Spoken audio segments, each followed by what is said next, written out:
battle camp. But first, aspiring to positions of power in the workplace while having a better work-life balance is just one of the issues that millennials and Gen Zers hope to push forward. Amanda Litman is the co-founder of Run for Something, a PAC that recruits young people to run for office.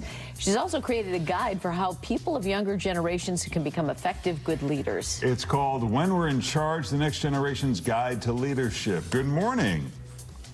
Good morning. Thank you for having me. All right, let's look at our first tip. You say leaders need to be the thermostat. Can you explain what you mean by that? We've got to set the tone for how we want our teams to behave. We've got to model the norms we want. We do not read the room, we set the room. I think it's really important for leaders to understand your team will take your cues from you.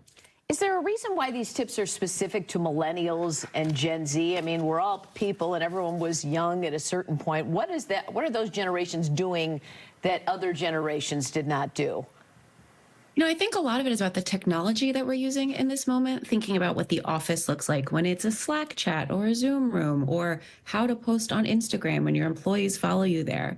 You know, thinking about when you're using group chats to talk with your friends or your grandparents and also your employees, you've really got to be intentional about how you show up in these spaces. Yeah. Obviously, there's traits of leadership that cross generations, but millennials and Gen Z are dealing with a few different challenges. And that leads to tip 2 is that to be a good leader, you have to be okay with people not liking you. Yeah, you know, I think about this in politics. Even the most popular politician who maybe has a 70% approval rating still has 30% of the people who are not particularly into them. When you have a position, when you're taking a stand, when you've got a goal that you're trying to accomplish, sometimes you're going to piss people off. You've got to be okay with that when you're going to be in charge. You also say flexible work arrangements are good, and you say the future is the 4-day work week. Really?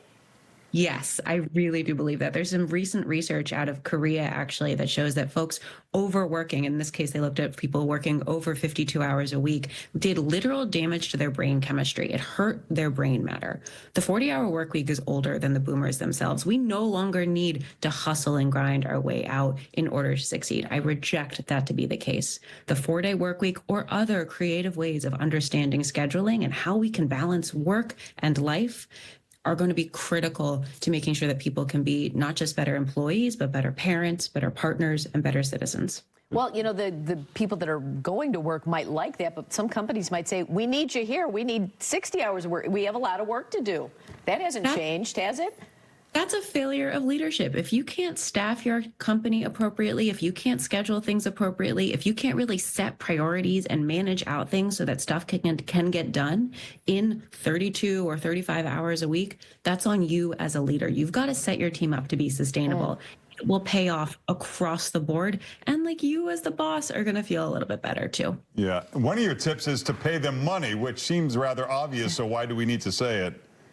Because a lot of young people especially haven't been paid what they're worth. And I think we got to remember at the end of the day, work is an economic transaction. You got to pay people what they're worth. You got to make it a good, compassionate, effective space, but don't overstate what work is actually for. It can't be everything for everyone. It just has to be what it's meant to be, a way to provide for your family and give you the time and space to be a full person outside of it. What about people just coming out of college, you know, Gen Zers now? They might have an unrealistic expectation of what they should be making. Sure, everyone feels like they should make a certain amount, but should you be willing to accept something and then just show how much work and you can get to that what you feel like you're worth?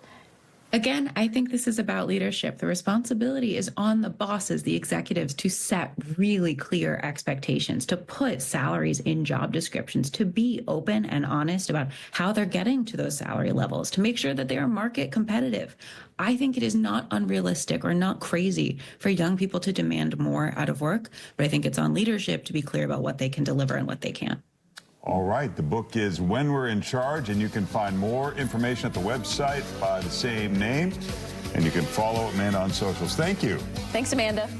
Thanks for having me.